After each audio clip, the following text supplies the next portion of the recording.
This evening we are beginning a series of discussions on practical psychology with the hope that we can bring some rather simple problems into more direct focus and in this way help each person to understand a little better some of the subjective processes going on within himself. We're starting this evening with a study of the defense mechanism or defense reaction. And this has to be considered under two general headings. First, the normal defense reaction, and second, the abnormal defense reaction. It is perfectly normal for a person in difficulty to try to extricate himself in any way that he can. It is also quite normal for each of us to defend things which we regard to be important. And if necessary, to develop a series of mechanisms or contrivances to make such defense possible. Thus, life, in most instances, is largely a matter of defense. The individual is attempting to protect himself and his values all the way through the years. And in the smaller, everyday occurrences, he is largely attempting to protect his own ego, to protect the decisions which he has made, the attitudes which he holds, the peculiarities which are natural to his nature. These become rather cherished factors in his personality, and he seeks to protect them, even as he seeks to protect his life, his honor, and his worldly goods. Thus, the defense mechanism or defense process arises early in life. It continues with us through the years, and if it is within the normalcy range, we carry it on to the end of life without any very serious inconvenience and without more than the usual number of psychic shocks. Even so, in its most normal forms, the defense mechanism is worthy of some thought. It nearly always exists for one reason only, that in some manner the individual is inadequate. Now, this is a large term, and we don't want to appear autocratic in our use of it, or to belittle the fact that nearly every person must be inadequate in something. There's nothing criminal or wrong about not knowing everything or being able to meet every emergency. Nor is there any reason why we should not occasionally admit that we are in the presence of an obstacle greater than we can meet, or in the presence of a situation that is distinctly too big for us. The normal person is the first to admit these basic facts. If the situation that he is moving into is simply beyond him, and he knows this, then he will raise certain types of defenses against the immediate or approximate danger. A good example of this might be an individual who has allowed himself gradually to drift into debt. He finally awakes one day and finds that he is no longer master of this situation. It is closing in around him and upon him. At the moment, there is really no way in which he can rise victoriously over his adversary. The debt is larger than he can pay. Therefore, there is no use fooling himself about this. And there's very little good to be found in any emotional outburst over the situation. His defense processes must now come into action, and he must find ways, if possible, to avert the coming catastrophe. Perhaps he is able to rearrange his indebtedness so as to give himself additional time in which to extricate his financial situation. Perhaps he is able to go to certain of his creditors and on a very simple and direct basis convince them that if they will give him adequate time, he can meet his responsibilities. if he forthrightly goes after his problem, then he is actually creating a powerful defense program against an emergency. The fact that he attempts to do anything at all is due to the fact that he is defending himself or something that he has, perhaps the loss of most of his possessions. Such defense is within the normalcy range, and there is no particular reason to assume that there's anything wrong with the individual who uses every possible, practical, reasonable, honorable means to extricate himself from the difficulty. Another type of our defense mechanism arises in the small child, but may also drift into the adult years of life. Small child breaks a family rule. It knows that it stands in immediate possibility of punishment. This becomes a rather much of an emergency for a small child. The child probably does realize that it cannot undo what it has done. Therefore, that even a good honorable repentance will not probably prevent parental displeasure. So the child has a number of possible alternatives. One of these is to fess up immediately, face the music, take the punishment, and say, I deserved it. Now, this is very factual, and this kind of thinking is not only pretty much to ask for a child, but is more than we can usually expect from an adult. Therefore, we are not able to be certain that this will happen. Although if the child has been properly informed and instructed on problems of personal conduct, it may be strong enough and equipped to do this. The second thing that comes to the child's mind, of course, is to put off the bad news, always on the ground that time may heal the wounds. The child may be a little unavailable about the time its misdeeds are first noticed. It may be out somewhere else in the neighborhood. Anything to escape the immediate impact of that first cataclysmic discovery of its fault. Another thing the child may do, and which also adults may do, and that is to begin to spin a yarn, create some kind of a story inclined to perhaps raise this small circumstance almost to a transcendental level. I remember at a revival that I attended inopportunely a number of years ago, there was a series of open confessions. They were a little competitive, but I guess the majority of them were well-intentioned. One individual who had gotten into a difficulty explained it by simply saying that they were going along all right, behaving themselves, being nice people, and minding their own business, when the devil came up behind and pushed them. Well, now this thinking is also sometimes used by small children in a little different way. They are not quite as well informed on the possibilities of the devil as an escape mechanism as the adult is, but they will blame it on circumstances. They didn't really tip over the bottle at all. It was the family cat that did it. And I've even heard them go into long discourses about how some invisible playmate was responsible for the catastrophe. Anything more or less to find a good story and stick with it. That is considered to be the next step. And sometimes these little people in their early life will stick to this story through spanking and punishment, weeping and moaning and insisting that they are misunderstood and that what the little white lie was really true all the time.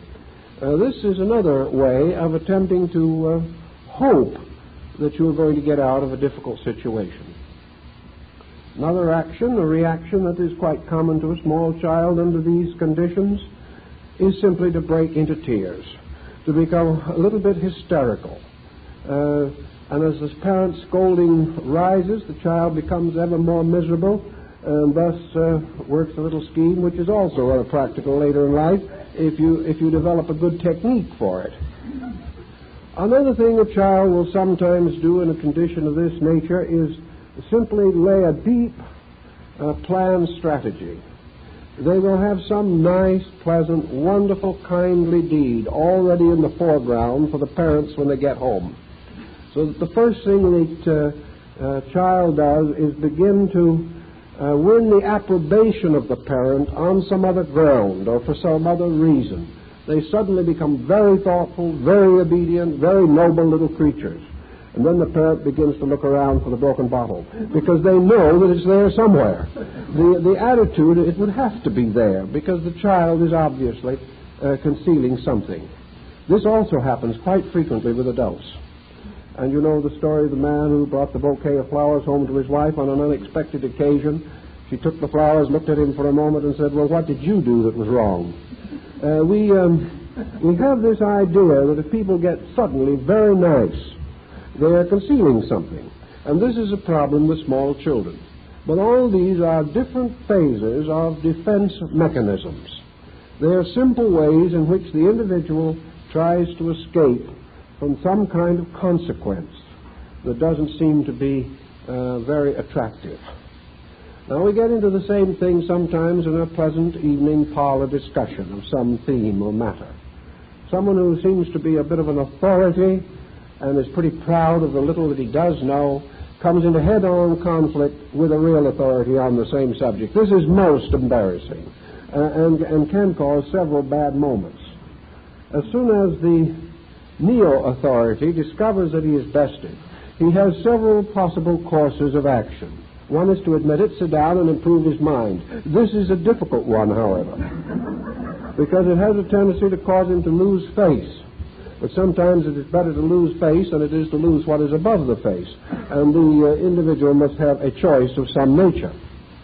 Another possible situation is that realizing that he is bested and there's not much he can do about it, he can try to change the subject. This is also a very reliable mechanism if we are careful with it. Or he may go so far as to attempt to break up the conversation and get all the folks to come over and have a sandwich. Anything to get himself out of the situation of realizing that he can no longer maintain his own position, that he is up against something that is beyond his control at that moment. So nearly all your defense mechanisms rise from the individual being at a disadvantage and being in this position, feeling that he must do something about it. Of course, this takes a lot of effort and endeavor and thoughtfulness and sometimes conspiracy if the person is not willing to simply admit that he is in the presence of a situation to which he must adjust graciously and without any unnecessary strain or tension. These kinds of defenses go into practically every department of life, and we find that under counseling, many persons strive to find various types of defenses against hurts, against prejudices, against gossip, slander, ridicule, intolerance, and all such pressures. If these pressures come from the outside, from other people, or from uncontrollable factors, then the person's only solution is to try to take care of it in his own nature. One of the ways that he immediately begins to try to take care of it is to withdraw into himself. If he finds situations around him are not endurable, then he has a tendency to create a new world within his own psychic life. This new world is, generally speaking, a world of interests or activities, and again within the normalcy range, represents a perfectly natural and reasonable compensation for a difficult situation. To escape boredom, he takes on new interests. To escape monotony, he creates variation or variety. To escape certain bigotries, he may move out of a social group. He must have some way out by means of which he can rescue at least a part of his life from the situation that is difficult for him. In close family relationships, the way out is often difficult. Individuals continue to live together over long periods of years without coming to any basic understanding. When this occurs, we have a great tendency for one or both persons to become more and more introspective, to seek inside of themselves for securities or for values which are denied them in their mutual association. This kind of retiral is also normal up to a point. And if it is held within the control of the reason or the consciousness, it may even in many instances prove beneficial. An individual with a good retiral pattern in which they can tremendously vitalize the inner areas of their own consciousness without morbidity or without exaggeration or without some abnormal situation arising in the visualization. Such persons as can attain a normal, if imaginary life, may in many instances protect themselves against serious nervous, mental, or emotional disturbances.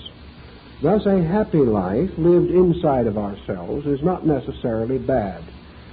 It does, however, have this tendency to separate us more and more from reality. Now, the great difficulty is to distinguish between the types of reality. We are trying to separate ourselves from an unpleasant reality. Perhaps, however, in creating the mechanism, we gradually build a wall that protects us from all realities, thus gradually reducing our experience reaction and cutting us off from important lessons that we have to learn. There are some lessons that apparently can only be learned by means of a strong introspective life. There are certain lessons that we will never be able to learn until we realize that our own internal life is our strength. So this lesson can be important, but it is not important if it causes a general block in which our entire objective consciousness withdraws and leaves us out of contact with the daily realities upon which our experience must be built. Another type of defense mechanism that we find very often is the defense that is built around a basic sense of weakness. Now, there are people, many people, who have to create defense mechanisms at one time or another, because there is no one in the course of lifetime who will not meet or come in contact somewhere with something stronger than himself. But there is also a constitutional kind of psychic weakness in which the individual will go through life and find himself inadequate to almost every occasion. He is unable to actually face the normal problems of daily existence. He is all weakness. His weakness extends into almost every area, and therefore he is inadequate to almost any situation that arises. Now, this weakness may be of one of several kinds. It may be a weakness which simply arises from lack of interest in becoming strong. The person whose mental life is lazy may find that he is inadequate or unable to cope with the minds of those around him.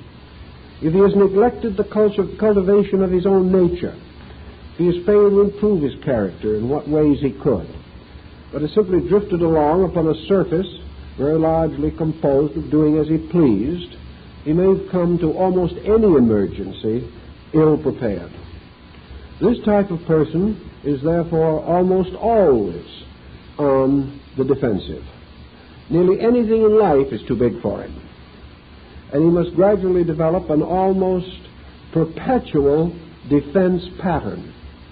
One of the most common of this type of pattern, of course, is the old-fashioned bluffer.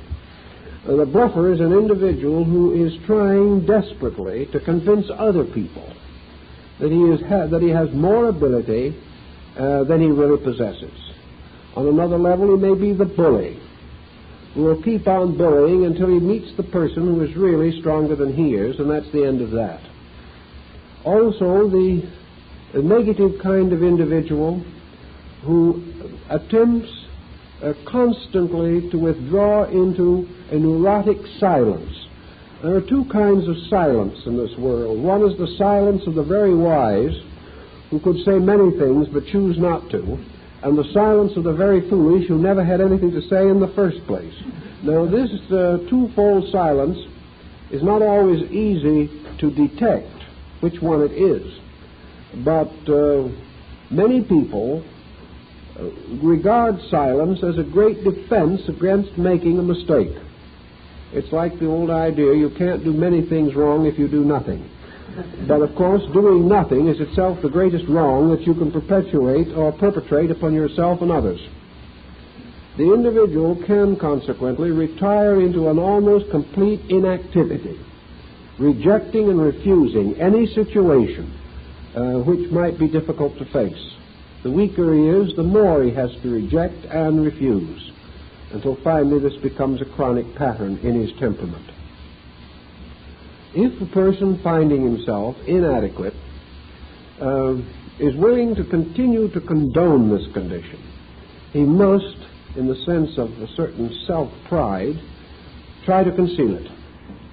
And no matter how well he attempts to conceal it, it will out in the due course of time.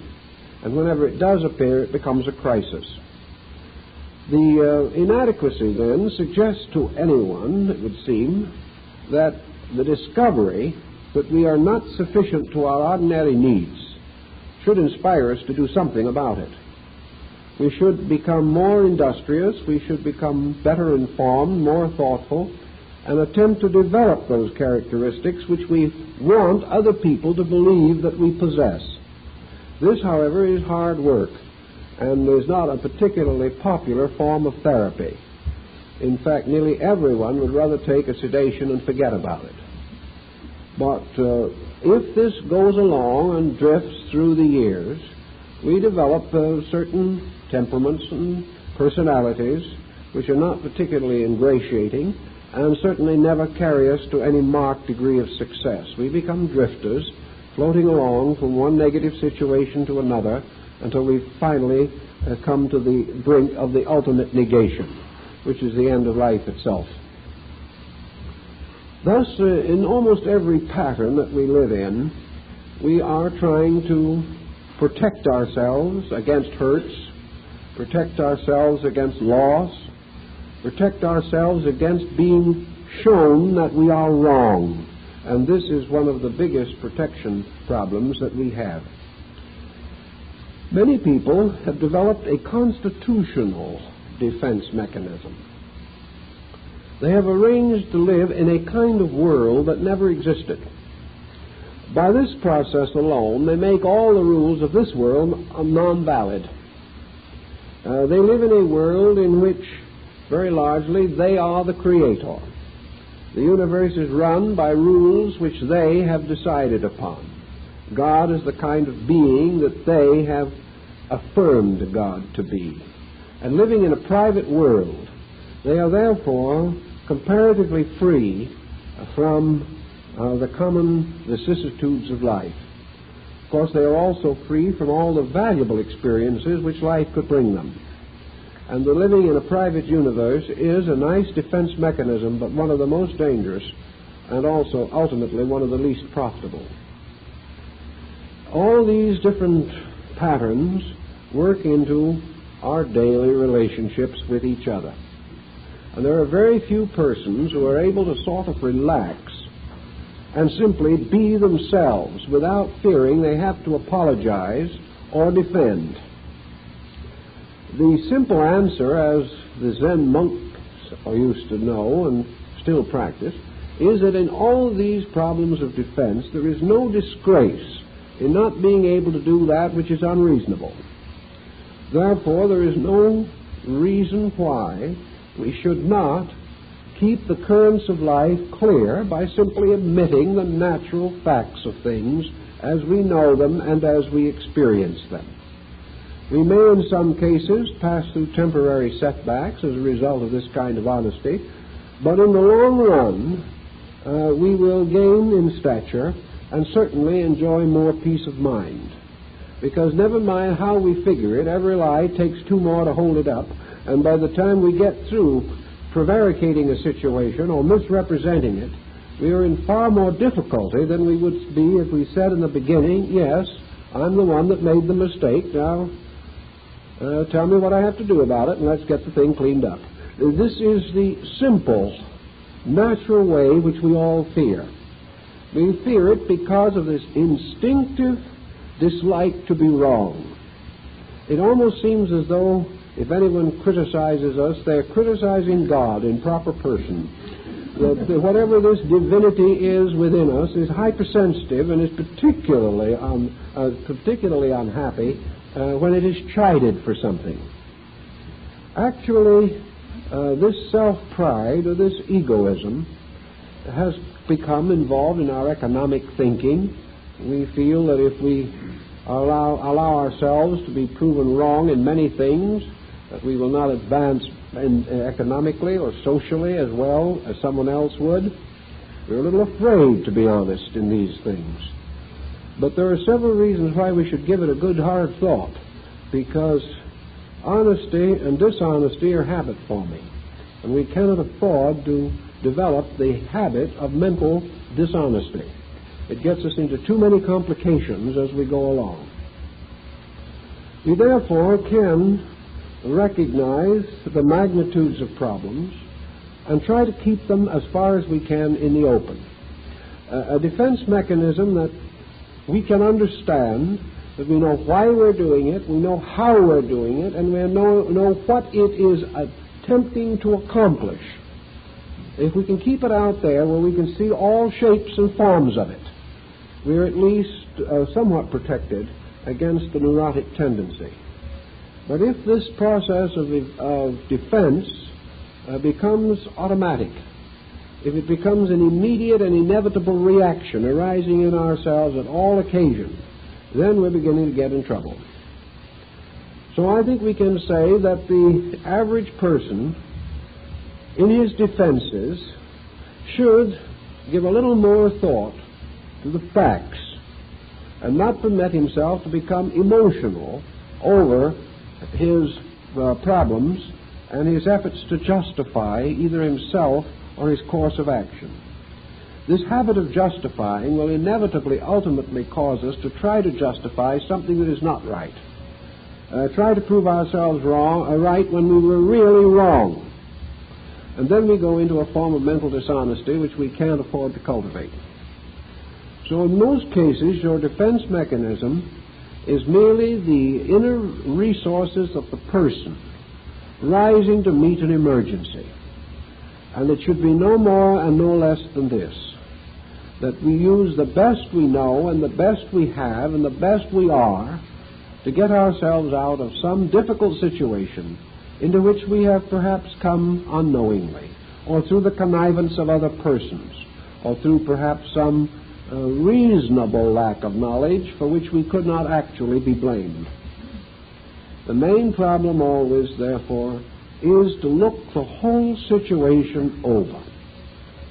Now, there are a great many people who have been forced to build defense mechanisms simply because they have endured unreasonable situations too long.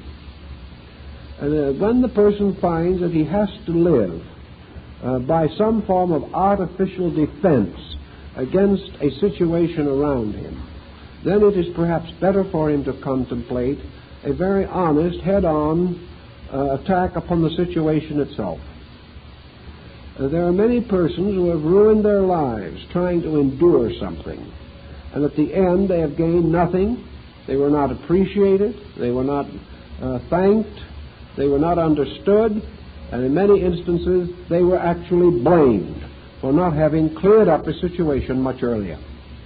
I've known a great many cases of this, and it causes us to pause and wonder whether this so-called patient person was really a patient person or actually a masochist.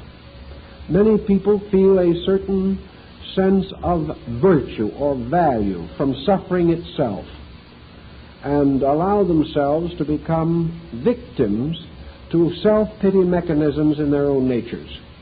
Such will never produce any real or practical good. Others lack the courage to head into facts.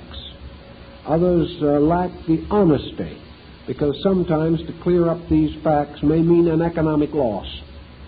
But if the facts are not cleared up, I wonder how much economic gain can compensate for 50 years of personal misery. There is a grave question about that, and yet I know people who have attempted it. I know people who should have broken up a situation long ago but because it would have injured them financially, they endured it. Now, after many, many years, these people are utterly miserable and useless, sick, mentally and emotionally unstable, and even though they have protected the economic situation, they cannot even enjoy spending a dollar. They've lost all sense of value as a result of the compromise of integrity long ago. This situation, then, would again be the subject of defense. You ask an individual why he has done this, and he may have 100 artificial defense explanations, some of which he hopes that he can believe himself. He very little really believes them, however. And under analysis or under real pressure, he will admit that the reason why he is in his predicament is not because of nobility of character to carry a burden, but because he did not wish to give up a plush living for an uncertain future. This type of thing is a mistake, so that even in our times, the damage that is done to the psychic integration by being forced to live a false front or a false way of life should give the person immediate cause to think through his own situation. If he is in an impossible situation, he must do something to actually solve or clarify it. Now, sometimes when he's in an impossible situation, it's because he is impossible. And this is also something that we can't afford to overlook.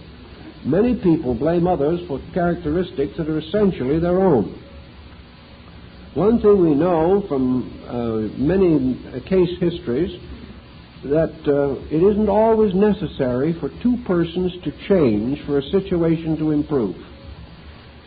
Sometimes it is, but very often a valuable experiment can be made by either person who decides to make certain alterations in his own characteristics.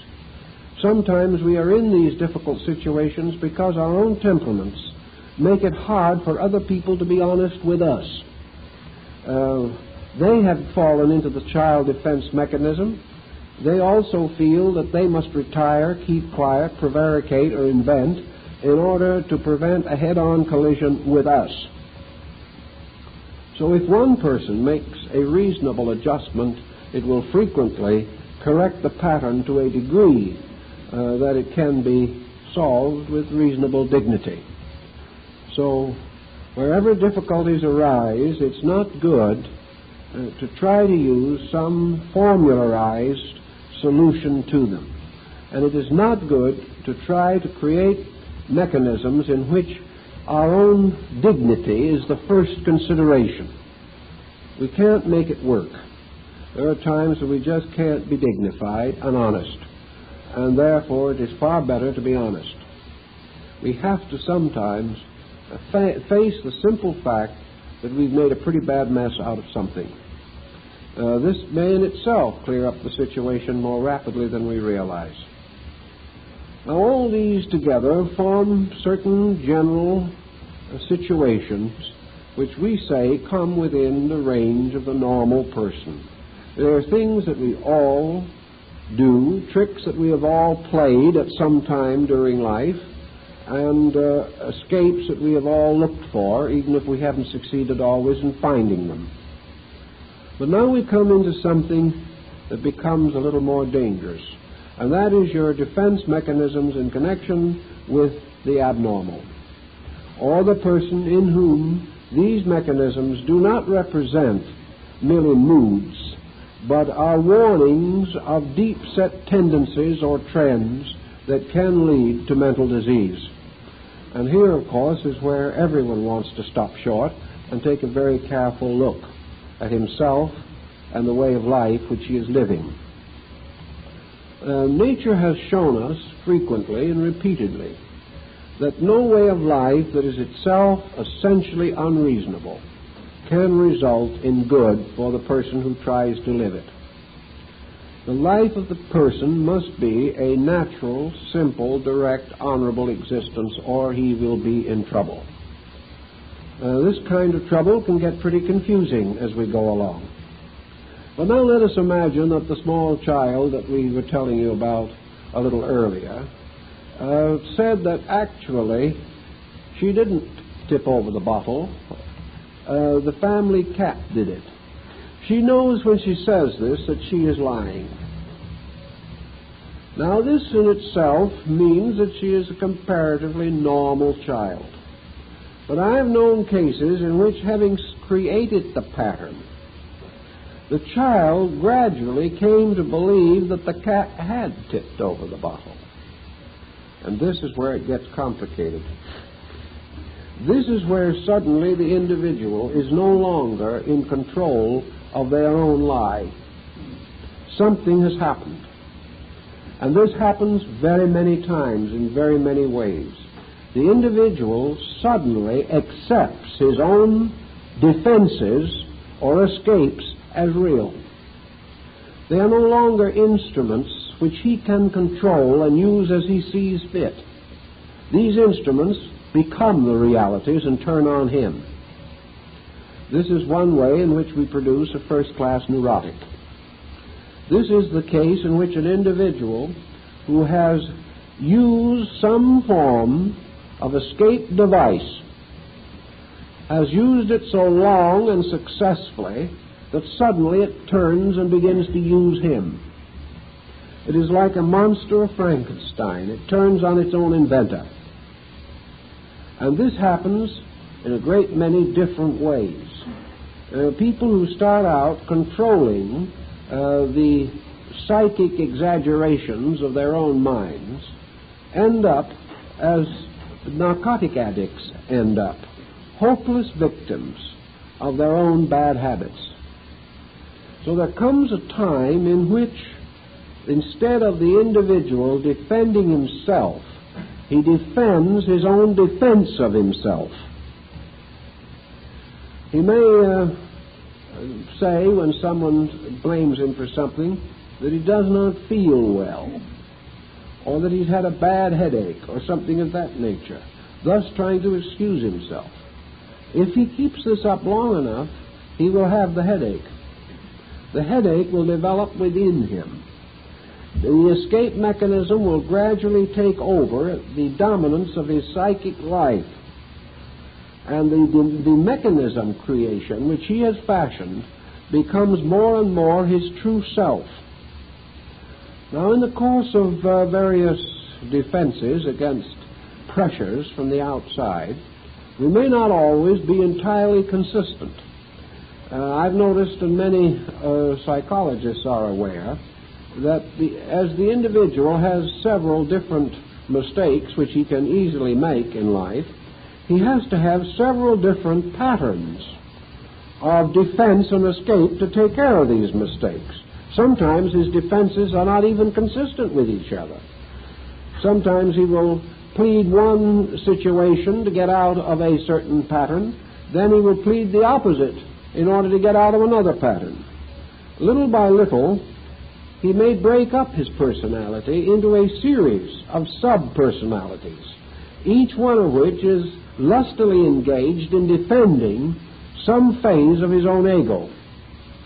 One will defend his truth when he is prevaricating. Another one will defend his philanthropy when he is foreclosing a mortgage. And still another one will defend him as a perfect parent when he hasn't been home sober in 5 years. This type of situation, moving in, creates a whole group of defense entities or defense structures within one person. These, in turn, can develop semi-individual existences, creating what we might term phases of split personality. Under these, the individual moves from what he calls a mood to another mood. But actually, all of these moods are merely defenses against some experience or circumstance arising in life. The moment a problem appears over the horizon, the individual shifts into the mood with which he intends to face that problem. Now, if he does this of his own accord, he may just have a difficult disposition. But if he cannot prevent doing this, if it becomes an automatic process, and to his own amazement he finds himself doing one of these peculiar escape actions, then his entire psychological integration is threatened. Then the patterns are being set within the psychic nature itself, and he is beginning to operate involuntarily in obedience to these patterns which he has set up. Thus, a person with an hysteria pattern will gradually use hysteria for every evasion of life. At first, he is perfectly able to put on a spell of hysteria any time he feels like it. Ultimately, however, the hysteria pattern grips him, and he finds it's emerging through himself, compelling him, forcing him to obey it, rather than his being able to invoke it when he pleases or when he feels he wants to. So out of the defense patterns, we develop certain definite neurotic symptoms. And these neurotic symptoms gradually come to be identified with the person. And as we all of us sort of feel that whatever comes from the inside is ourselves, so surely our neurotic pressures become a natural, normal phase of our own personalities. But as they are not natural and as they are not normal, the moment we give in to these pressures, the moment they become dominant in our lives, we are on our way to trouble. We gradually create personalities which no one can live with. We create attitudes that no one wishes to share, and we damage our own popularity and efficiency, success and health. All these things occur when the individual becomes a true neurotic. And one of the causes of a neurosis is this tremendous urge to protect self against the common ills of the day. So, for one reason or another, we can get into a very complicated situation. Now, one of the cases that has been held against religion by a great many people is that religion offers so many very clever, interesting justifications for being wrong about something. In the first place, religions are of all breeds and kinds. You can get a religion that demands almost anything and rejects almost anything. Some religion will not let you go to the motion pictures. Another religion will not let you eat meat. Another religion will not permit you to see good in anybody else. All of these situations become much involved in the psychology of a neurotic person, because you can nearly always find a good quotation somewhere in the Scriptures for whatever mood you happen to have at the moment. And this is supposed to overwhelm all controversy on the subject. This is the final word of authority. So if you remember in the Bible, in one place it says, "Answer a fool according to his folly." This would justify one line of conduct. A few lines off it says, "Answer not a fool according to his folly." This starts another line. So you can always quote the one you need. And most people quote the one that makes them appear to be right. Now this is a splendid device if you're working with believers, but it's pretty hard to make it effective if you happen to be among a group of, shall we say, conscientious agnostics. They just do not see it that way. And the more you do that, the more conscientious they will be in their agnosticism, because they will lose much confidence in religion when they see it abused in this way. I knew an individual who had a perfectly foul temper, and one of the most unpleasant tempers I've ever known in a God-fearing individual. People used to say to him, "Well, you believe in God, you go to church regularly, what do you do about this nasty temper of yours?" He said, "I haven't got a bad temper." And of course he was ready to explode when he said it. But there are moments when you are entitled to righteous indignation. And he suffered in a perpetual state of righteous indignation. Indignation against everything.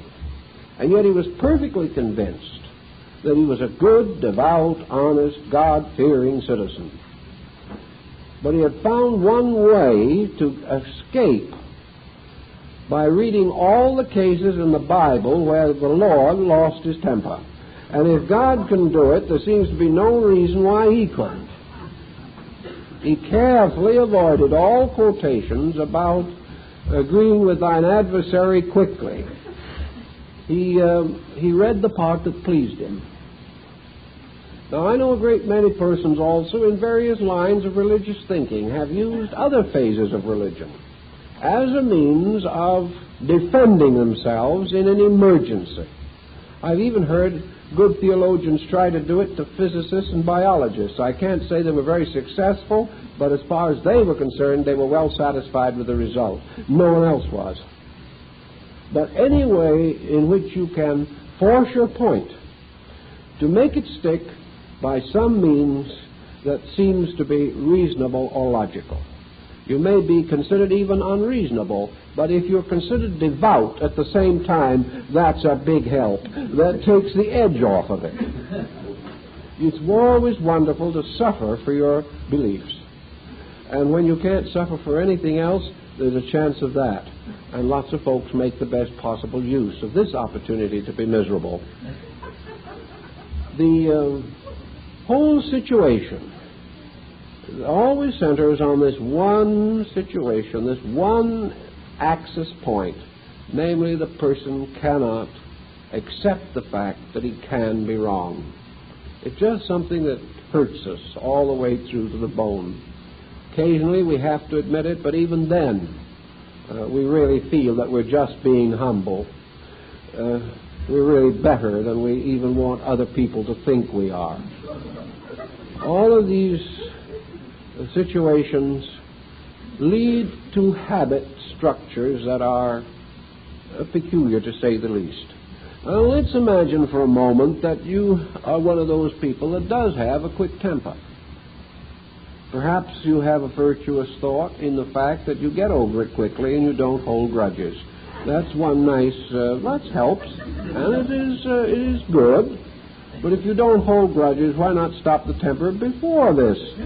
Why have to have this beautiful spirit of repentance set in? Why not prevent it and save energy for other purposes? Well, some people feel that a good repentance is something worth living for, and that one of the ways to repent is to do something that justifies it.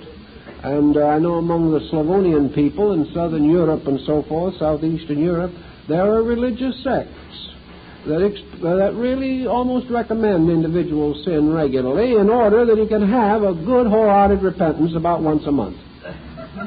Now, we would say this isn't exactly the best way to do things, but there are people who sincerely believe it. In fact, they've made creeds out of it. In fact, there are a great number of them who hold this attitude. But I think the real answer lies in not doing these things in the first place if we can possibly avoid them. So as you sit down and study your own life a little, think for just a moment occasionally about the instincts and impulses with which you react to sudden and unexpected pressure. If the doorbell rings and someone comes to see you whom you have not expected and is going to considerably discomfort or inconvenience you, how are you going to react to this? What is your natural reaction? I don't mean what are you going to say, because in all probabilities you will say, why, my dear Mrs. Smith, I am delighted. What I'm wondering is what you are thinking, whether or not you are wishing her into one of the remote sections of perdition at about that time. Or supposing in some conversation that comes up, someone makes a statement that you really disagree with. A statement which causes a slight boiling in your own nature. How are you going to handle this? Another time when there's a problem of two persons, yourself and someone else, trying to plan something. Are you going to press your plan to the end, or are you going to let the other person have a chance at the plan? That is another situation that comes along. To what degree are we willing to sacrifice our own pleasures or our own comforts for some other person for whom we are presumed to have regard? To what degree are we going to allow the small children to keep us home when we want to go out? And to what degree are we going to resent the fact that these small children do this? And so on down through hundreds of different ordinary episodes. What are the natural reactions that we have to what we call interference? Are we going to immediately begin to build escapes, defenses? Are we going to try to find some way of shifting these responsibilities? Are we going to deny them? Or are we going to bear them with grudging martyrdom? Or what are we going to do about them? If we're good, healthy people, and our psychic integration is normal, we're going to think these problems through very rapidly. Incidentally, how long does it take to think a problem through? It probably would be very difficult for us to estimate the time factor at all if we could move mentally by the most direct path or the direct course through the problem to its reasonable solution. With a normal, ordinary, reasonable equipment of mind of our own, nothing spectacular or fussy, just a reasonably good intellect, the average person can probably think a situation from its cause to its conclusion in something like a third of a minute. Why doesn't he do it? Because he spends 2 hours trying to think through the thing into some solution or pattern that he wants. It isn't the fact that is slowing him up. It's his effort to escape the fact, change the shape of the fact, emotionalize himself in or out of the fact, rationalize his own defenses against the fact, and say to himself in a nice, long, heart-to-heart talk how miserable the fact is making him, and how he dislikes somebody who has tossed it at him. By the time he gets through with this, the decision takes anywhere from a half a day to 2 weeks. For perhaps the whole subject will be dead before the decision is made. But the simple thinking through of the fact to its proper conclusion, what is the truth of this matter? What is the reality in it? What is the thing that should be done? Not what I want to do, but what is the thing that should be done? If the person could move into this pattern rather quickly and quietly, and with very little resistance to the pattern, if facts are more important to him than anything else, there is very little likelihood that he'll ever be a neurotic. He will be able to handle the fact. If the fact says he shouldn't go out, he'll stay home. If the fact says that he should go out, he will go. If the facts that as he finds them means that some whim of his own will damage or injure or hurt another person, he will instinctively not indulge himself. He will weigh his values as to what is the better, the wiser thing to do, always realizing that maturity must lead, and that if his mind is quicker, his decision is better, his sense of values are more real than those of another person, then in this he becomes responsible for that other person as well as himself. In other words, if he knows better, then he becomes responsible for this decision, because he is the one who is capable of arriving at it in a reasonable manner. So in all these difficult situations that come along, there are very simple answers. And the polygraph shows this very clearly. That's the lie detector. The lie detector indicates very definitely that when man's thinking approaches questions, his answers are scriptural. For the good book says, let thine answer be yea, yea, or nay, nay. And that is exactly the way it is. The individual's reaction under test conditions is instantaneous and complete. There is no batting around the bush. Always the indirect, inconclusive answer is evasion. And that is how the lie detector determines the criminal as the evader, as the person who will not face the facts squarely, but will begin to try to defend himself against the possibility of revealing his own guilt. So in all these things that become pressures in our lives, there are right ways of handling these pressures and wrong ways. If we can develop the habit of handling them the right way, we won't have much more trouble with them. Most persons are perfectly aware of what is the right way in the majority of the problems that face them. Where a few problems become extremely complicated and are obviously beyond our judgment, then any judgment is dangerous. Then the problem is that we must seek help or counsel or advice or be given time to consider and analyze. Consequently, where the problem in our own hearts, we know we cannot cope with it, then we have a right to delay the answer and to make the necessary investigations of the facts, rather than to believe such things as might be detrimental to the truth. A good example, for instance, of a certain tendency to emotional, mental dishonesty in ourselves is our attitude toward people. Humanity as a whole is a bad news thinker about people. Gossip will travel much further than truth. There's an old saying, you know, that truth crawls along the ground and gossip has wings, and there is a certain amount of that is real. Also, bad news travels faster than good news. For some reason, the dramatic, which is often the violent, receives the greatest publicity, the greatest recognition, and the greatest attention. Therefore, in our own natures, we must be ever watchful for this. It is much easier for us to build dislikes and sustain them and increase them than it is to sustain likes. Also, there is a natural chemical tendency in people to choose or to not choose other people. These natural psychological tendencies are observable throughout life, and there is simply no use in denying them. There are known cases, for instance, in hospitals where a patient with a certain nurse will never recover.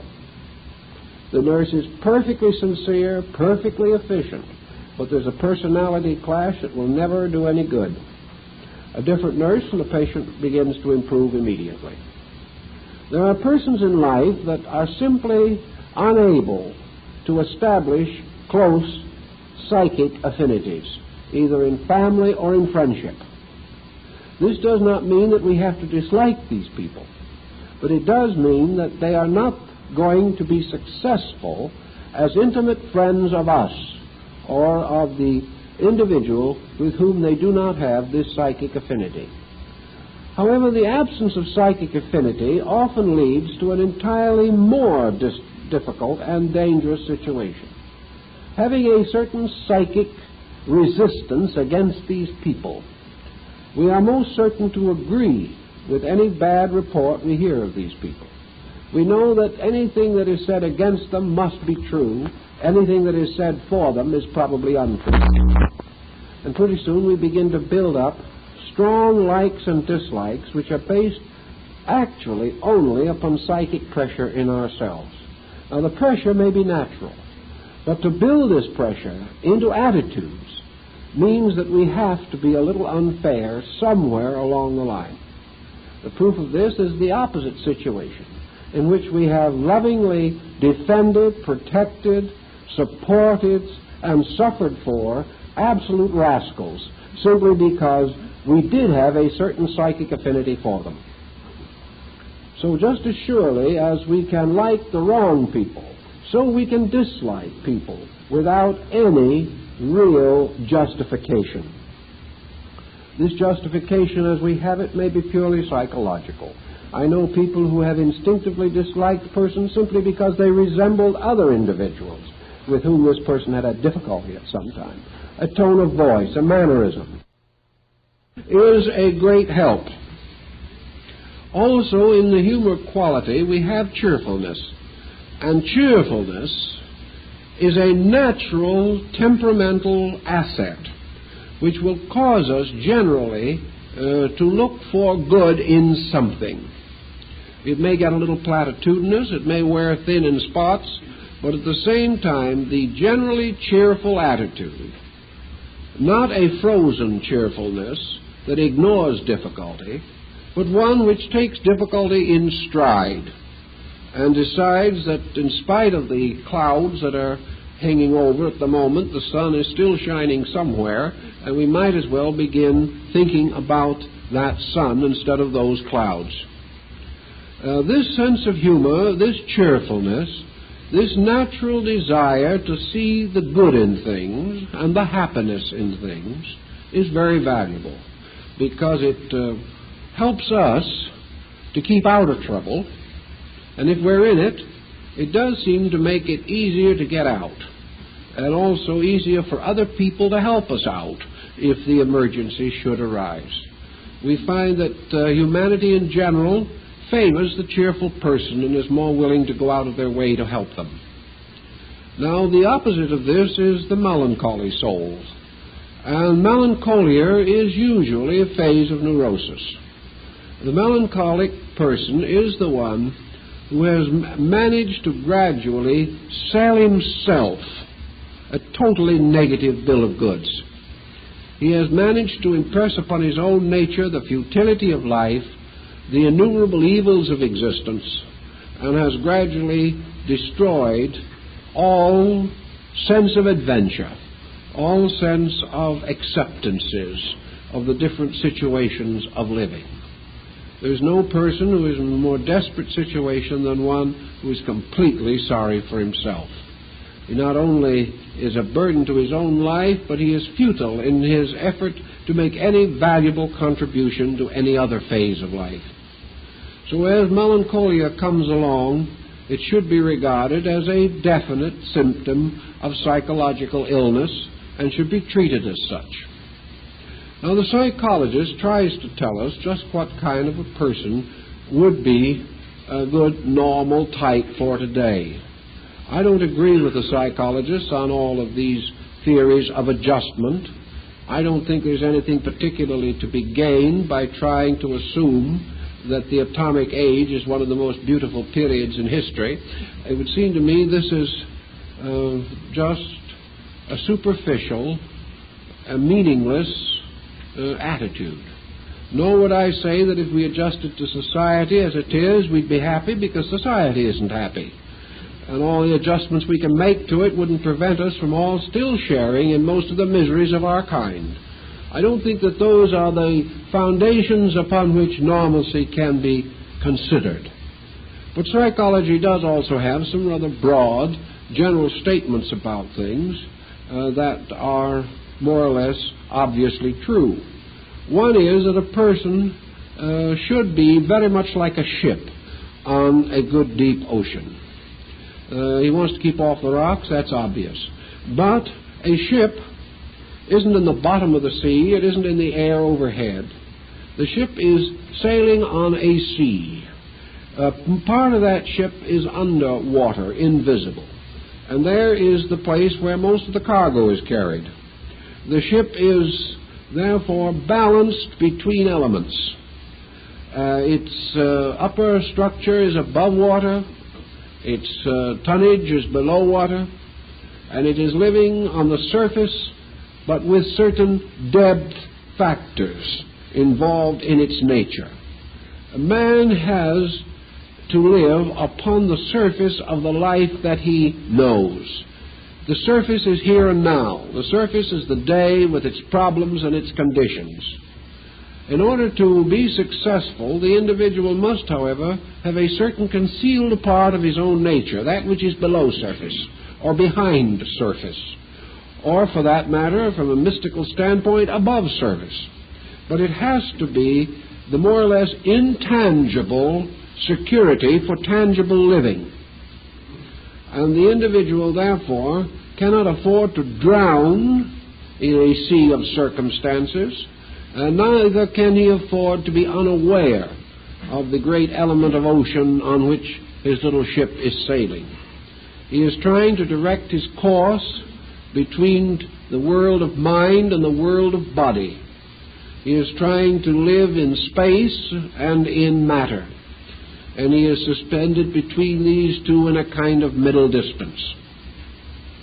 Consequently, his normalcy for the average person is his ability to focus these forces, which are both material and mystical, to focus them upon the emergency problem of his daily existence. Somehow there is great importance psychologically in man in his being right at this moment, that all of his agencies, all of his forces conspire or unite or coordinate to make that individual a constructive, normal person today, now, right here. That in some way that all these other values miss unless the individual is right at this moment in his own existence. Now, there are other moments that went before, and there will be moments that follow after. These have in various ways been accepted as part of his psychic existence.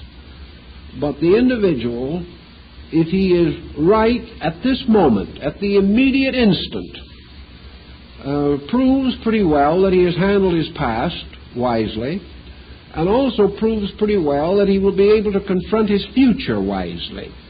If he's in trouble now, he's in trouble always. That is the trouble that we find he faces.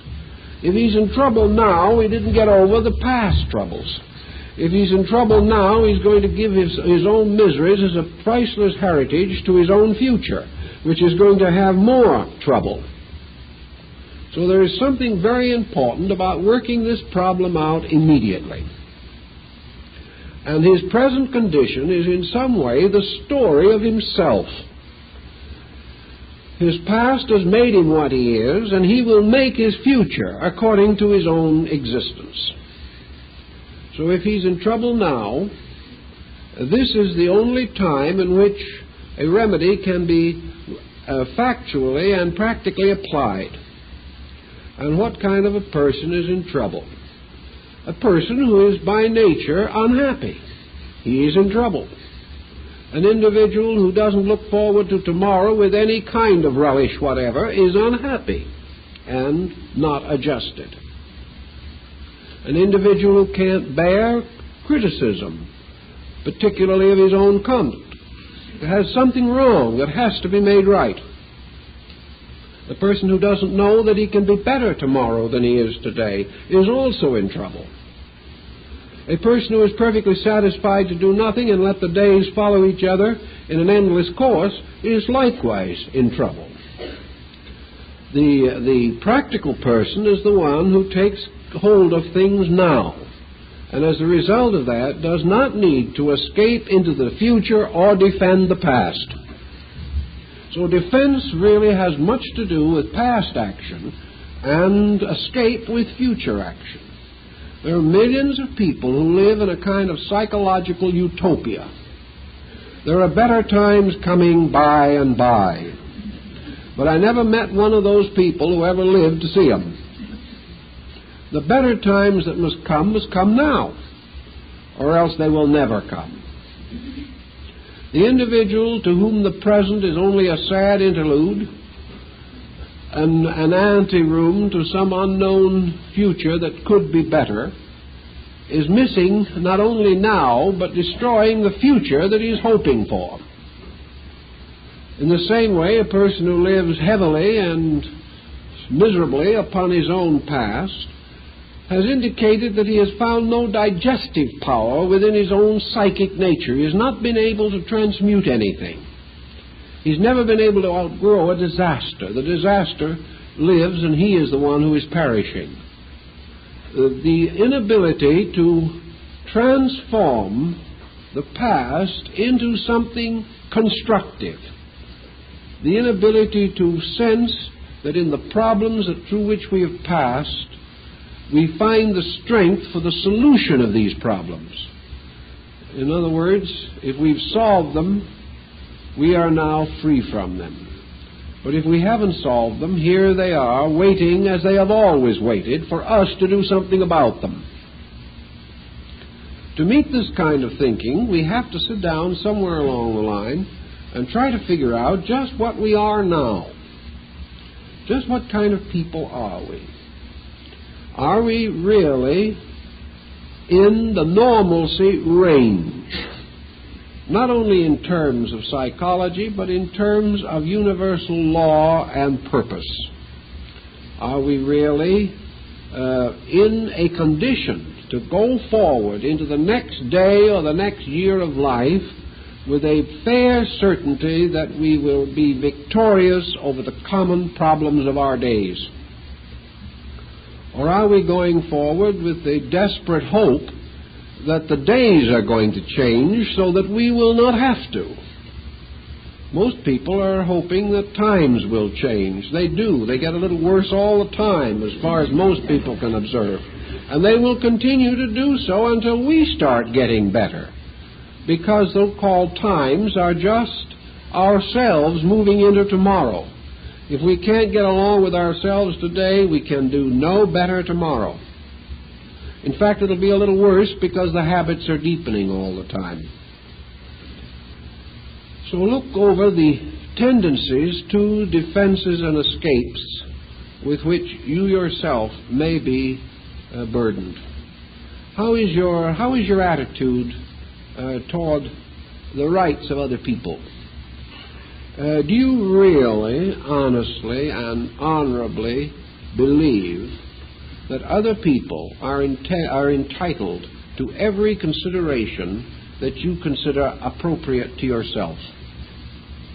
Do you feel that they should be heard just as much as you are heard?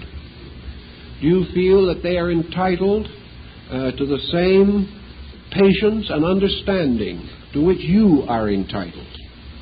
Do you honestly believe that other people may be better than you are because of their achievements or their dispositions or their temperaments? And if they are better than you are you glad of it? Now, this is a problem. Are you going to instinctively, intuitively reach out and say congratulations, or are you going to let out a deep sniff and say, with everything that you have, they're not any better. If you really knew them, you'd find out just what kind of so-and-sos they really are. We say this simply because we do not wish to acknowledge that other people may be better than we are. And we have now a new wave of literature which is concerned almost exclusively with proving that nobody was any good from the beginning of history. What is this? Just a pure defense mechanism. We are such a miserable, disillusioned generation that we cannot allow ourselves to imagine that there was ever a time when anybody was any better.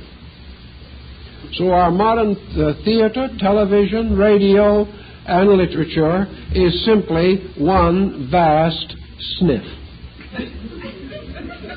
in which we are, with a certain snicker, suggesting that the only reason we admire anybody is because we don't know them. So are we actually able to handle at least the contemporary phase of this situation?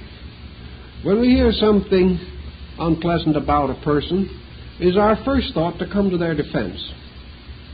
Or is our first thought to say, well, that's probably true. Now let me tell you a little more about it.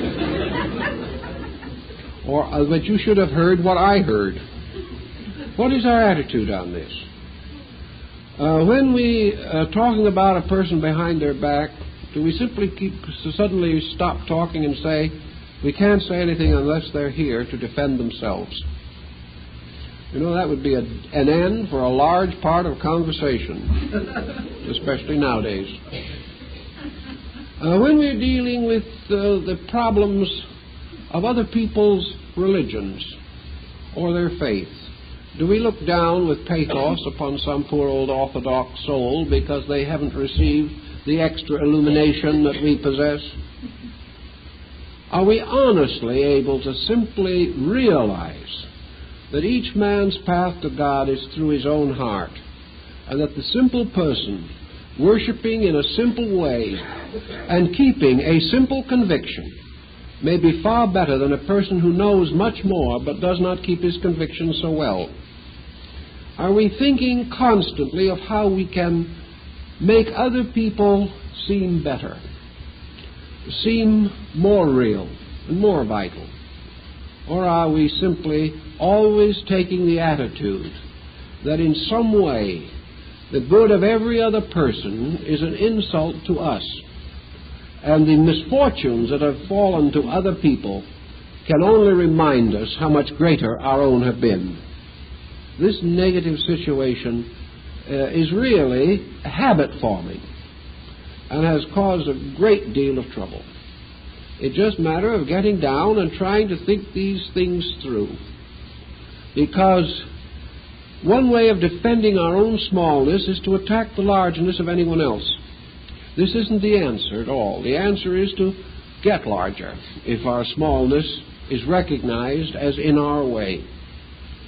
If we are interested in some field of activity or move in a group of people with certain special viewpoints or abilities or specialized forms of knowledge, are we sincerely trying to equip ourselves to share in that particular activity? Or are we going to try to bluff along without knowing?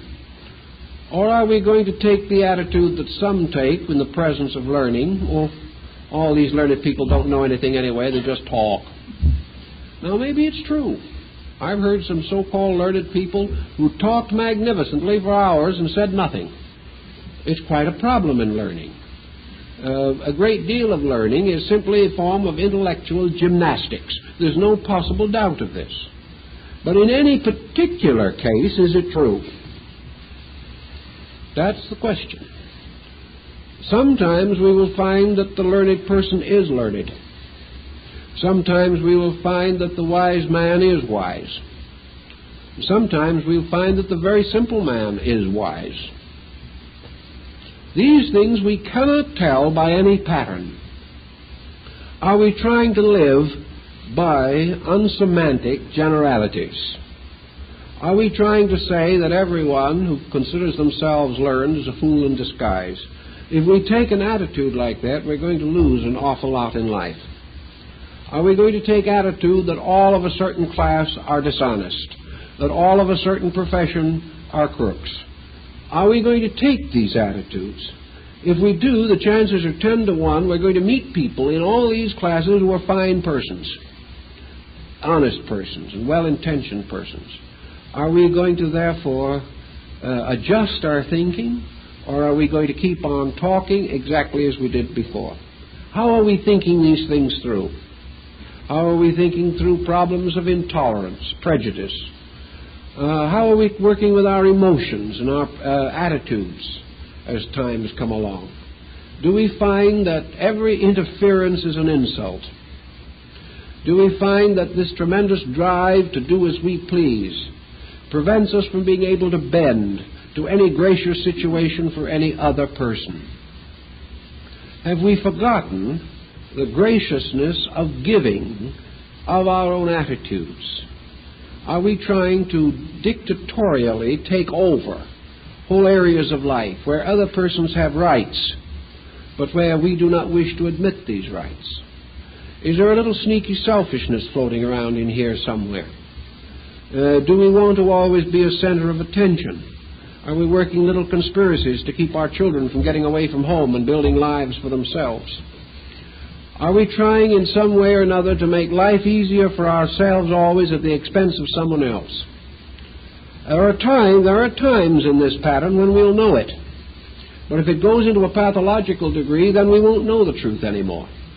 And the grave danger in all these psychological problems is that the time comes when we are no longer able to know the truth. We have fooled ourselves until we really have converted ourselves to our own foolishness. As soon as this happens, we become practically airtight. Nothing can reach us. No amount of counsel can reach us. Nothing short of a terrible disaster can crack this shell that we have built around ourselves. Sometimes it can't be broken at all during this lifetime. But as we drift along, nursing negations or nursing wrong attitudes, there is always the danger that they will suddenly set in with such tremendous force that we can no longer cope with them at all. The same problem arises with alcohol. Now, there are many, many drinkers who never become alcoholics. They drink, but for some reason the habit never sets in upon them. Granted, every drinker is a possible alcoholic, and no one knows which one is going to become an alcoholic. But we do know that one who is neurotically unstable is one of the best candidates for alcoholism. All worriers will not become neurotics, but among worriers there will be many neurotics. And the worrying tendency is one of the things that makes the neurotic possible. So in all these situations, the drinker who never becomes an alcoholic can stop when he wants to. The drinker who becomes an alcoholic cannot. This is the problem also psychologically speaking. There are worriers who can worry and stop worrying when they please and will do so as long as they live. There are others in whom the habit of worry will gradually build up until they are utterly unable to cope with it. And life will become one terrible, terrifying possibility after another. These people gradually lose all orientation and all ability to face life with any measure of dignity.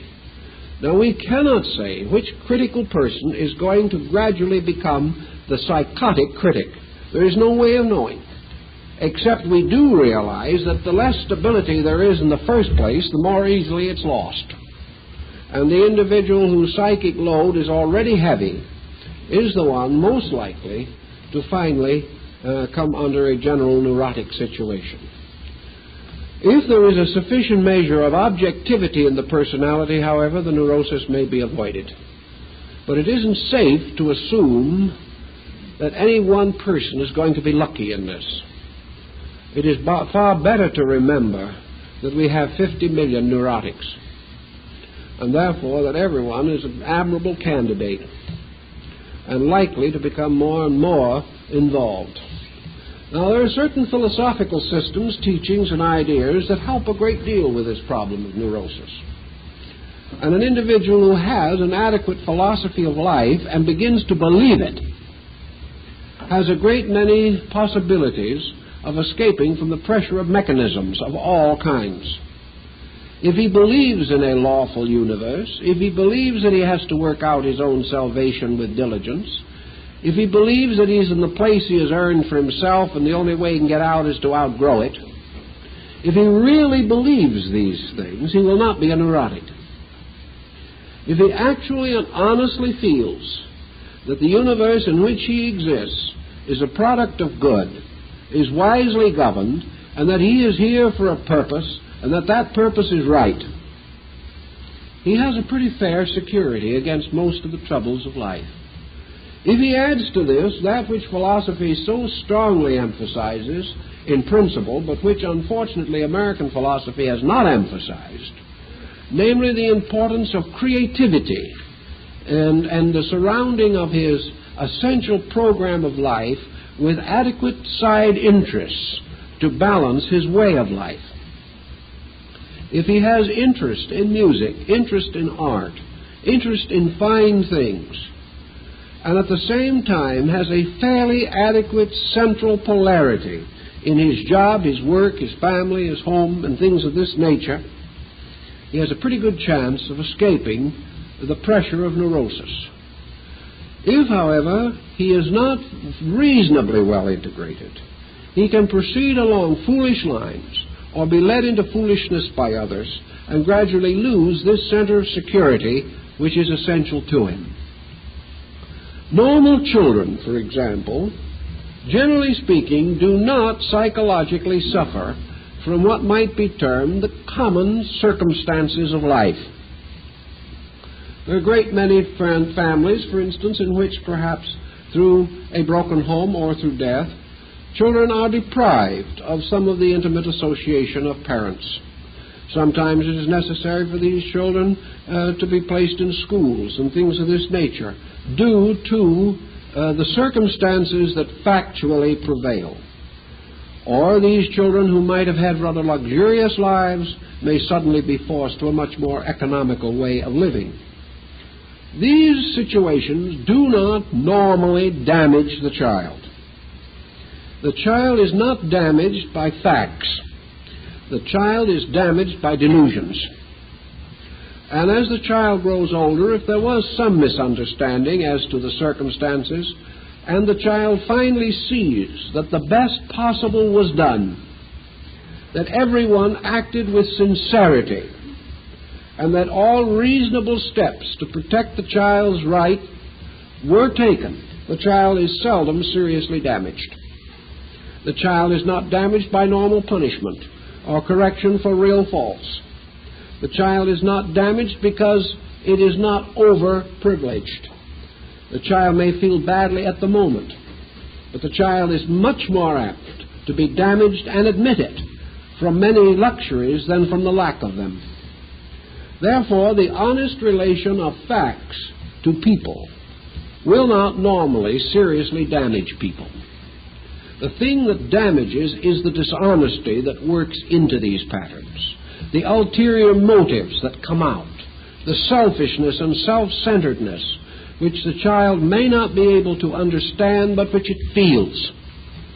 Therefore, the sincere person, doing the best they can for the child, has a good chance of being understood, intuitively, if not intellectually. Whereas ulterior motive will also sink deep into the subconsciousness of the child and will result in the difficult situation that parents sometimes afterwards cannot understand at all. But the real reason is there was not enough honesty in the pattern all the way through. Too many people were thinking of themselves only, thinking of their own troubles and passing on their own griefs and grievances. There was not a proper sense of unity of thought on the need of the child and the child's rights. So that facts do not generally damage us at any stage of life. But distortions of facts, accepted, these will hurt us and hurt us desperately. And the only answer to the problem of fact is that we must all become fact-finding instruments. Each individual must look for and be able to determine the simple and immediate facts of his own existence. This is not as difficult as it appears to be, because we are endowed by nature with an amazing sensitivity to fact. The individual who simply is quiet, uses his faculties in the way they were intended, will come up with facts 9 times out of 10. The trouble is, the moment the facts come up, the individual resents them, does not want them to be the facts they are, wants them to be something else, because these facts may not be flattering, may not be in accordance with the desires of the person. Therefore, the problem then is how to get out of the facts, how to evade them, or disproportion them, or distort them until they fit our own preconceptions. Always where we do this, we begin to use defense and escape mechanisms in the justification of the attitudes we wish to take on these different situations. The people come in every week with problems. They've been coming for over 40 years now. And these problems are all of them, or nearly all of them, involved in this inability to look straight in our own faces and see what's there. Most of the problems that beset us most desperately are not really problems in the common sense of the word. They are matters of decision. Many times the decision is overdue. Sometimes it is so far overdue that nobody even wants to make it anymore. But nearly always a problem is a decision that has to be faced. And if we can face this decision with a certain amount of reality, the problem will dissolve. So we suggest very strongly that the persons who find themselves hypersensitive, who find themselves getting more and more nervous under the pressure of situations, who are getting fed up on something, who are beginning to take intensive attitudes, that they are not understood, that they're not valued, that they're not appreciated, that they're not cared for, and all of this type of thing. If these people would just settle down, relax a minute, they will not find it necessary to go into the elaborate programs of justification and compensation which appear to be indicated. Because these problems are nearly always solved simply by relaxing. The individual sits back very quietly, and he has the problem that people are not kind enough to him. Well, there are two answers to that, and they're very simple answers. One is, why should they be? Actually, why should anyone be kind to anybody? Only because they want to. Why should they want to? Because they feel like it. And in this generation, very few people feel like it. We are under tremendous tension. The less understanding we have, the worse the tension is. The more understanding we have, the more patient we have to be with the people who don't understand. There is no other answer to this. Therefore, if people do not appreciate us, it may only mean that their minds are on something else. And also, there is this old Socratic idea that actually we don't do things to be appreciated. We do them because they need doing. And most people will appreciate themselves a little, and that will make up for some of the loss as far as other people are concerned. But factually and seriously, it's nice to be appreciated. We all love it. But we can't demand it. Perhaps we honestly believe we deserve it. But still we can't demand it. So if we get it, it's a gracious gesture. If we don't get it, we keep right on. There's nothing else we can do. This is factual. And the moment we start moaning about it, or wondering about it, or feeling bad about it, all we're doing is building up a psychosis. Nature wants us to some way sense, perhaps, that the things that we do that are in conformity to law are right. And their reward is their own rightness. That actually every individual who does good in this world is serving a principle of good. He is not serving other people. And the principle of good will never overlook what he has done. And one way he will find out that it doesn't overlook is the fact that the good he does becomes the basis of the good he is. And nothing that he has done can fail to have its reward in his own consciousness. Therefore, the most important thing in the world, universal life, is forever appreciating him, and is proving this by bestowing its benefits upon him. If, however, for lack of the appreciation of other people who may not have any idea what he's doing in the first place, or wouldn't know whether it was good or bad in the second place, if instead of recognizing this universal life, he clings to his opinion of these people, making his happiness or unhappiness depend upon recognition by others of his own kind, then he must perform such actions as they can recognize. And he probably doesn't want to do that. Because actually, perhaps he feels the things that he is doing are more important. Perhaps they are. But to the degree that they are more important than average things, they will not be appreciated by average persons. So he is working now with a full realization that the moment that he becomes an individual, he must, to a certain degree, sacrifice the applause of the masses. He has to do it. He's got to make a decision. Consequently, his decision is the same decision that Socrates had to make. The decision that it is more important to do that which is right than to be popular. The reward lies in the person having the internal integration to do this. If he has it, he has no problem. If he doesn't have it, then it is his natural problem to attain that end, to make himself understand the real values of things, to make himself capable of recognizing that no matter what others do, whether they understand him or not, his own integration demands that he understand them. And this process of understanding them will almost certainly terminate, when it is correctly used, in discovering why these people could take no other attitude than the one they did. So to be able to think this through takes us away and out of the barriers of the criticism of people who do not understand, the applause of people who do not understand, and the indifference of people who do not understand. These things are natural.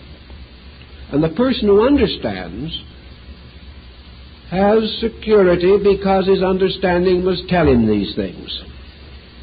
If his security isn't there, it means that his own understanding is not perfect in this respect, or not advanced far enough to sustain him. It is the same thing with his jealousies and his worries and his fears and his hates. There is nothing in this world of which any person need be afraid. There are problems. There are difficult problems. A man must face life, a man must face death. But there is nothing of which man must be afraid. In order to be afraid, your own psychic integration has to be inadequate. This doesn't mean that you are not mindful, that you are not thoughtful, that you are not saddened by situations in which it is obvious great troubles are likely to lurk. But this does not permit the thoughtful person to panic, nor can it cause the thoughtful person to lose sight for an instant of the universal plan which lies under these things and which must fulfill itself. And that good shall come where it is not deserved is not reasonable or right. Therefore, if certain problems arise, they must be faced and met for the good of all concerned, even as the child must be corrected or its character will be damaged.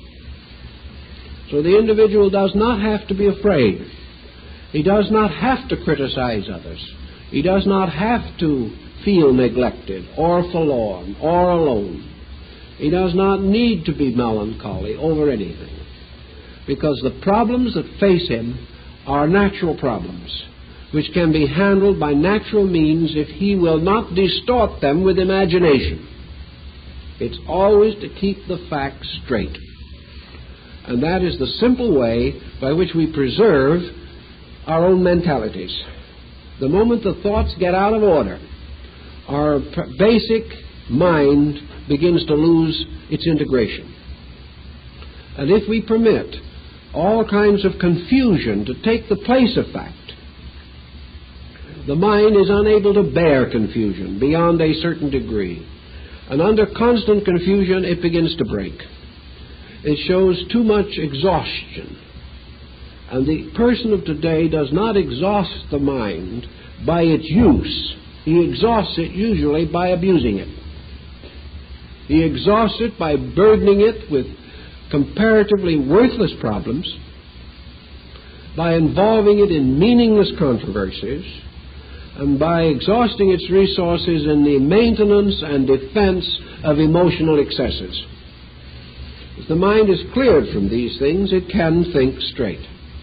Now, the emotional nature of man is also involved in nearly all of the complexes and pressures which affect him. And this is true also of his escape and defense problems. The emotional nature of man is tied very closely, for instance, to the emotional impulse to run away from a situation, to panic, or to have all kinds of involved feelings about things, great bursts of feeling one way or another. These emotions simply feed pressure. They build up pressure, and they interfere with the ability of the individual to handle his own mental problems in reasonable and rational ways. So the thoughtful person, the wise person, realizes that his understanding, his patience, his ability to think through things, these are constant defenses against his emotions. The minute he cannot cope with a situation mentally, he becomes emotional. But when he can quietly recognize justice and cling to it, emotion isn't involved in any strong way. When he sees truth, emotion is quiet. When he becomes involved in untruth, emotion flares. So that wherever we have defenses and escapes, we have a powerful emotional pressure. But if we have quiet solution, the emotions rest, bestowing upon us only the enrichment of our constructive attitudes. Emotions taking our friendship warms it, our understanding lightens it. All these things the emotion can accomplish gently. But the moment the mind goes off the track and becomes pressure-ridden, it drags the emotions with it. And the emotions become turmoiled by the insecurities, the inconsistencies, and apparently the injustices of life. So we can get very emotional over these things, whereas our emotions should be reserved very largely for our appreciation, for our genuine admiration of the wonder of life itself, and our adoration for the great Creator of all good things. Our emotions should be constructive, not destructive. But if we are not able to give the mind emotional support and the emotions mental support, we are unable to accomplish this end. Therefore, our emotions vitalize our escapes and our defenses, and this leads us more rapidly into a psychotic condition. Now, no, most persons are certainly not in a situation where they're not able to control these things.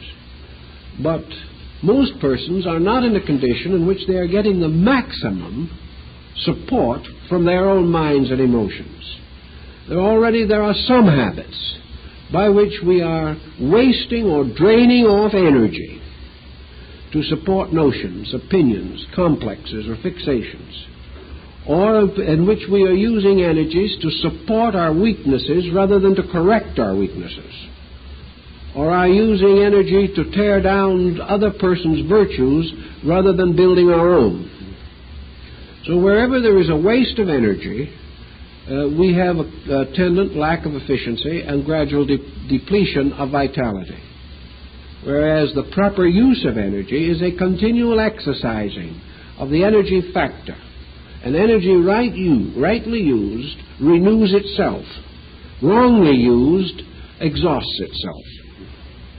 To keep our energies, to keep our peace of mind, our poise, and our happiness, therefore, we must neither run away from anything or defend ourselves when we are wrong.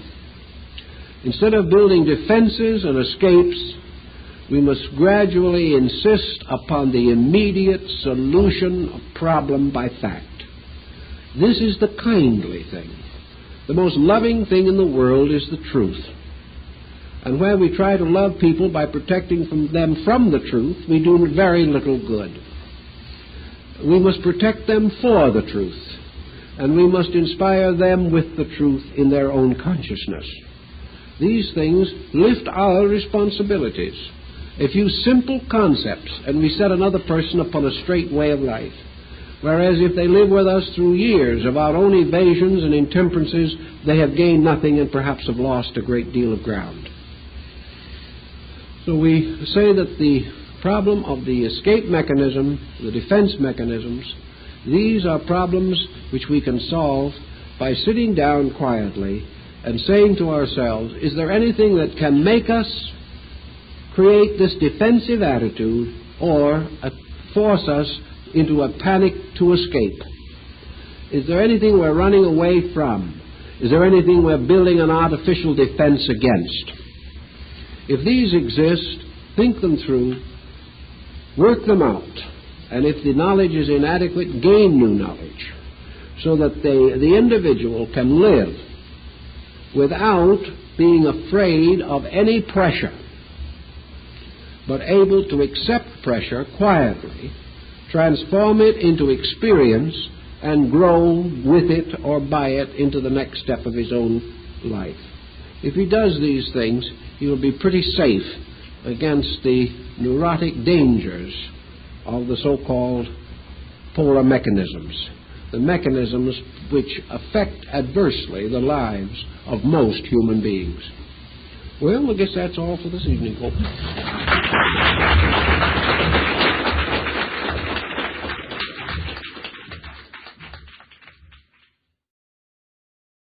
reliable mechanism if we are careful with it, or he may go so far as to attempt to break up the conversation and get all the folks to come over and have a sandwich.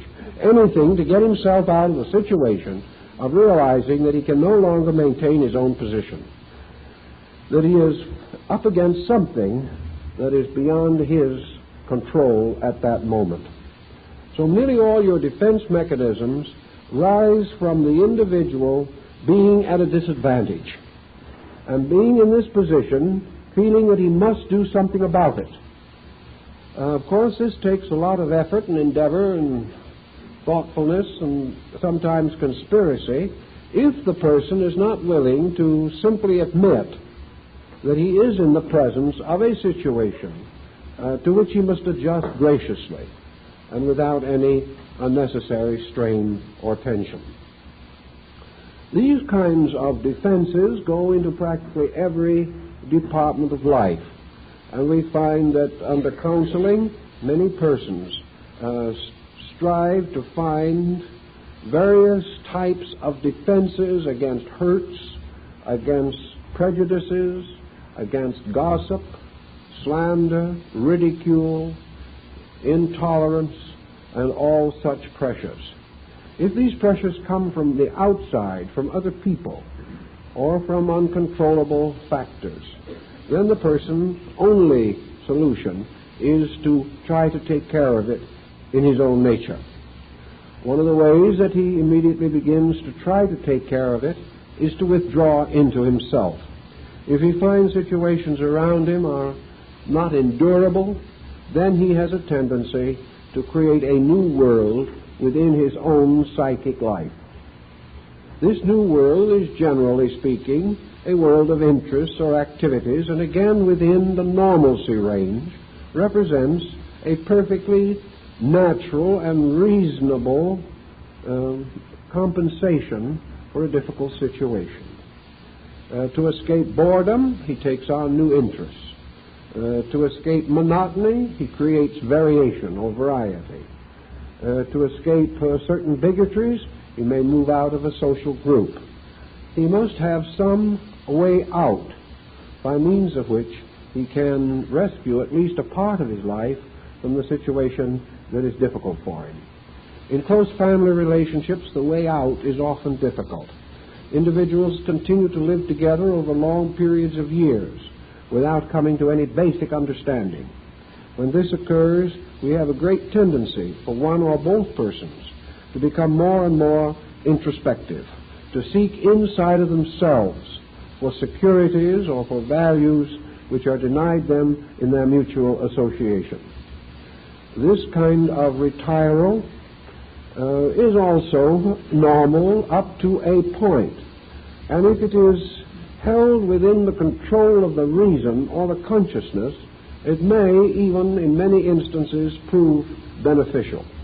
An individual with a good retiral pattern in which they can tremendously vitalize the inner areas of their own consciousness without morbidity or without exaggeration or without some abnormal situation arising in the visualization.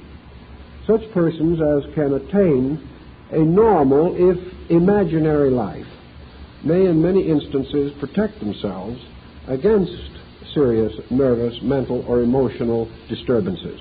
One individual who had gotten into a difficulty explained it by simply saying that they were going along all right, behaving themselves, being nice people, and minding their own business, when the devil came up behind and pushed them. Well, now this thinking is also sometimes used by small children in a little different way. They are not quite as well informed on the possibilities of the devil as an escape mechanism as the adult is, but they will blame it on circumstances. They didn't really tip over the bottle at all. It was the family cat that did it. And I've even heard them go into long discourses about how some invisible playmate was responsible for the catastrophe. Anything more or less to find a good story and stick with it. That is considered to be the next step. And sometimes these little people in their early life will stick to this story through spanking and punishment, weeping and moaning and insisting that they are misunderstood and that what the little white lie was really true all the time. This is another way of attempting to hope that you're going to get out of a difficult situation. Another action, a reaction that is quite common to a small child under these conditions, is simply to break into tears, to become a little bit hysterical. And as the parent's scolding rises, the child becomes ever more miserable and thus works a little scheme which is also rather practical later in life if you develop a good technique for it. Another thing a child will sometimes do in a condition of this nature is simply lay a deep planned strategy. They will have some nice, pleasant, wonderful, kindly deed already in the foreground for the parents when they get home. So that the first thing the child does is begin to win the approbation of the parent on some other ground or for some other reason. They suddenly become very thoughtful, very obedient, very noble little creatures. And then the parent begins to look around for the broken bottle because they know that it's there somewhere. The attitude, it would have to be there because the child is obviously concealing something. This also happens quite frequently with adults. And you know the story of the man who brought the bouquet of flowers home to his wife on an unexpected occasion. She took the flowers, looked at him for a moment and said, "Well, what did you do that was wrong?" We have this idea that if people get suddenly very nice, they are concealing something. And this is a problem with small children. But all these are different phases of defense mechanisms. They are simple ways in which the individual tries to escape from some kind of consequence that doesn't seem to be very attractive. Now we get into the same thing sometimes in a pleasant evening parlor discussion of some theme or matter. Someone who seems to be a bit of an authority and is pretty proud of the little that he does know comes into head-on conflict with a real authority on the same subject. This is most embarrassing and can cause several bad moments. As soon as the neo-authority discovers that he is bested, he has several possible courses of action. One is to admit it, sit down, and improve his mind. This is a difficult one, however, because it has a tendency to cause him to lose face. But sometimes it is better to lose face than it is to lose what is above the face. And the individual must have a choice of some nature. Another possible situation is that realizing that he is bested and there's not much he can do about it, he can try to change the subject. This is also a very example of this. Might be an individual who has allowed himself gradually to drift into debt. He finally awakes one day and finds that he is no longer master of this situation. It is closing in around him and upon him. At the moment, there is really no way in which he can rise victoriously over his adversary. The debt is larger than he can pay. Therefore, there is no use fooling himself about this. And there's very little good to be found in any emotional outburst over the situation. His defense processes must now come into action, and he must find ways, if possible, to avert the coming catastrophe. Perhaps he is able to rearrange his indebtedness so as to give himself additional time in which to extricate his financial situation. Perhaps he is able to go to certain of his creditors and on a very simple and direct basis convince them that if they will give him adequate time, he can meet his responsibilities. If he forthrightly goes after his problem, then he is actually creating a powerful defense program against an emergency. The fact that he attempts to do anything at all is due to the fact that he is defending himself or something that he has, perhaps the loss of most of his possessions. Such defense is within the normalcy range, and there is no particular reason to assume that there's anything wrong with the individual who uses every possible, practical, reasonable, honorable means to extricate himself from the difficulty. Another type of our defense mechanism arises in the small child, but may also drift into the adult years of life. Small child breaks a family rule.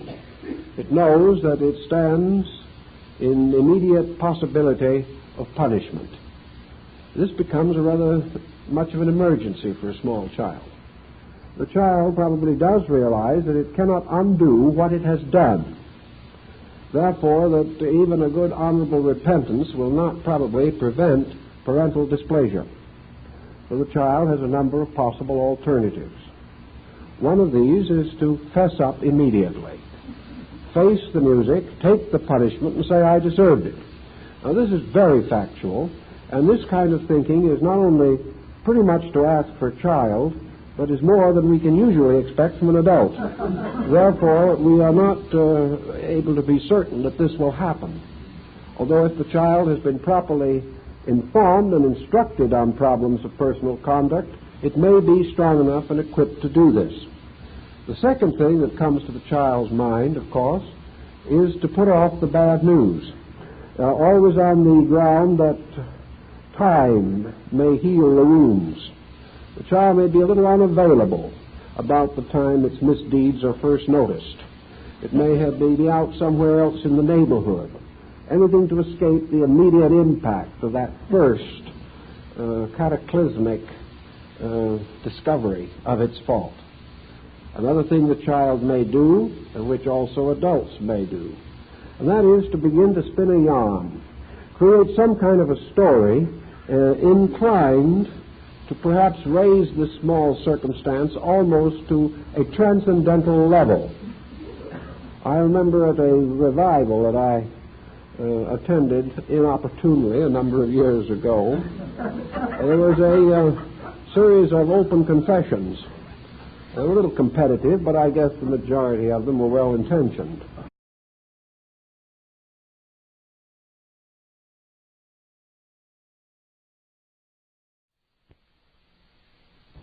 This evening we are beginning a series of discussions on practical psychology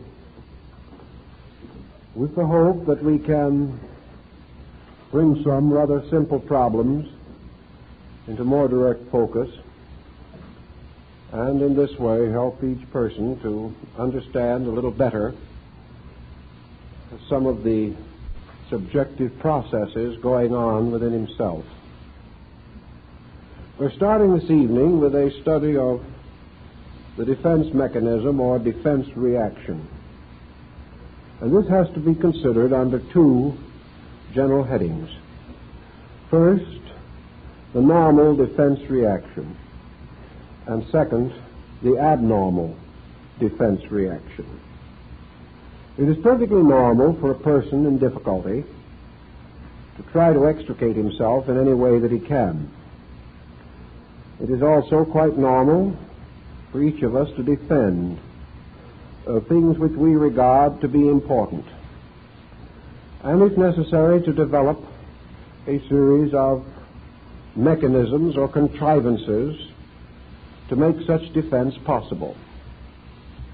Thus, life in most instances is largely a matter of defense. The individual is attempting to protect himself and his values all the way through the years. And in the smaller everyday occurrences, he is largely attempting to protect his own ego, to protect the decisions which he has made, the attitudes which he holds, the peculiarities which are natural to his nature. These become rather cherished factors in his personality, and he seeks to protect them, even as he seeks to protect his life, his honor, and his worldly goods. Thus, the defense mechanism or defense process arises early in life. It continues with us through the years, and if it is within the normalcy range, we carry it on to the end of life without any very serious inconvenience and without more than the usual number of psychic shocks. Even so, in its most normal forms, the defense mechanism is worthy of some thought. It nearly always exists for one reason only, that in some manner the individual is inadequate. Now, this is a large term, and we don't want to appear autocratic in our use of it, or to belittle the fact that nearly every person must be inadequate in something. There's nothing criminal or wrong about not knowing everything or being able to meet every emergency. Nor is there any reason why we should not occasionally admit that we are in the presence of an obstacle greater than we can meet, or in the presence of a situation that is distinctly too big for us. The normal person is the first to admit these basic facts. If the situation that he is moving into is simply beyond him, and he knows this, then he will raise certain types of defenses against the immediate or approximate danger. Thus, a happy life lived inside of ourselves is not necessarily bad. It does, however, have this tendency to separate us more and more from reality. Now, the great difficulty is to distinguish between the types of reality. We are trying to separate ourselves from an unpleasant reality. Perhaps, however, in creating the mechanism, we gradually build a wall that protects us from all realities, thus gradually reducing our experience reaction and cutting us off from important lessons that we have to learn. There are some lessons that apparently can only be learned by means of a strong introspective life. There are certain lessons that we will never be able to learn until we realize that our own internal life is our strength. So this lesson can be important, but it is not important if it causes a general block in which our entire objective consciousness withdraws and leaves us out of contact with the daily realities upon which our experience must be built. Another type of defense mechanism that we find very often is the defense that is built around a basic sense of weakness.